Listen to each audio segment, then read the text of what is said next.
Сәлеметсіздер ма? Мен Алматы облысы Талдықорған қаласы Мағжан Жұмабаев атындағы номер 19 орта мектеп гимназиясының информатика пәні мұғалімі Ибраимова Нұргүл Нұрметбекқызымын. Сіздерге ұсынатын сабағым 6 сыныпқа арналған мәтіндік құжат пен жұмыс бөлімінің 28 параграфы гиперсілтемелер.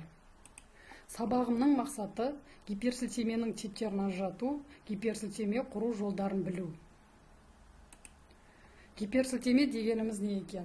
Гиперсілтеме үстінен басу арқылы файлға, веб-параққа, файл бөлігіне, немесе интернет желісіндегі веб-параққа өтетін түсті, асты сызылған мәтін немесе графикалық нысан. Сонымен қатар гиперсілтеме тінту мен шерту арқылы қатынас орындалатын қандай да бір нысанмен байланысты құжат бөлігі. Бізде қатынас орнататын ол курсор. Біз сілтеме орнатылған мәтінге немесе нысанға курсорды апарсақ, ол мынандай қол түріне айналады екен. Енді гиперсілтеменің типтеріне тоқталайық. Гиперсілтеменің 3 түрі бар. Бірінші бет ішінде гиперсілтеме, екінші жүйешілік гиперсілтеме, үшінші жүйе аралық гиперсілтеме. Бет ішінде гиперсілтеме дегеніміз бір бет аумағында ауысуларды ұйымдастырады, яғни құжат ішінде қойылған гиперсілтемелер. Жүйешілік гиперсілтемелер дегеніміз бірдей сервер аумағындағы беттер арасында ұйымдастырылатын сілтемелер. Мысалы, сайт ішінде бөлімнен бөлімге өтуге қойылған гиперсілтемелер. Жүйе аралық гиперсілтемелер дегеніміз веб түйіндерінде орналасқан беттерге сілтемелерді ұйымдастырады. Яғни бір сайттан екінші сайтқа өтуге қойылған гиперсілтемелер. Құрметті оқушылар, енді біз осы гиперсілтеменің түрлеріне мысал келтірейік. Алдымен бет ішінде гиперсілтемеге тоқталайық. Ол үшін біз Google Chrome'нан Алматы облысы туралы мәліметті іздеп табайық. Енді мына жерге қарасаңыздар, мәтін ішінде асты сызылған, көкпен жазылған сөздер кездеседі. Оларға курсорымызды жақындатсақ, курсорымыз қол түріне айналады. Яғни бұл сөздерге гиперсілтеме қойылған. Мысалы, Талдықорған деген сөзге басайық. Біз қаламыз туралы мәлімет орналасқан бөлімге өтеміз. Сол сияқты Текелі қаласына басайық. Текелі қаласы туралы мәліметке өтеміз. Енді мұқият қарасаңыздар, сайттың сол жақ шетінде мазмұн бөлімі берілген. Бұл жерде тақырыпшалар асты сызылып, көк түспен жазылған. Жақындатсақ, курсорымыз қол түріне айналады, яғни тақырыпшаларға гиперсілтеме орнатылған.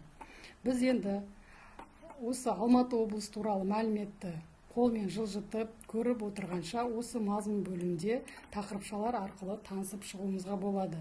Мысалы, облысымыздың табиғаты туралы мәлімет білгіміз келсе, табиғатына басамыз.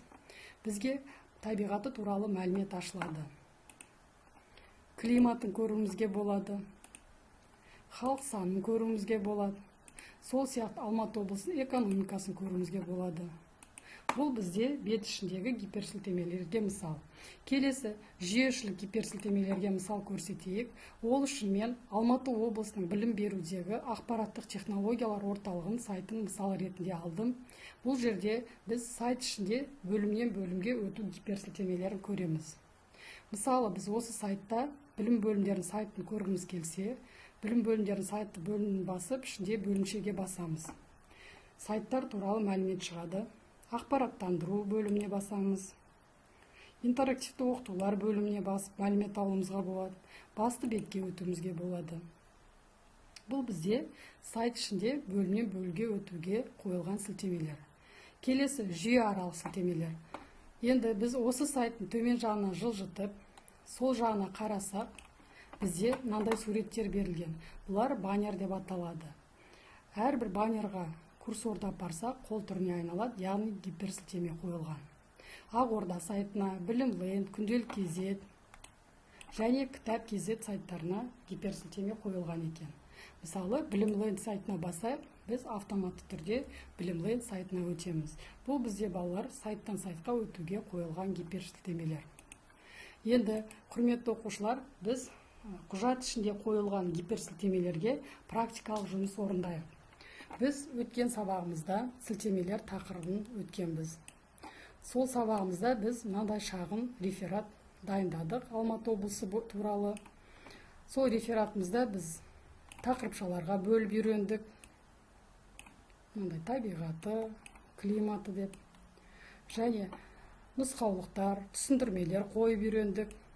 Суретке атау беріп үйрендік. Және мазмұн бөлімін жасап үйрендік. Мазмұн бөліміндегі тақырыптарға сілтеме қойдық. Мысалы, Алматы облысының тарихын көргіміз келсе, курсорда барып, контрол пернесін басамыз, біз бірден тарихы бөлімшесіне өтеміз.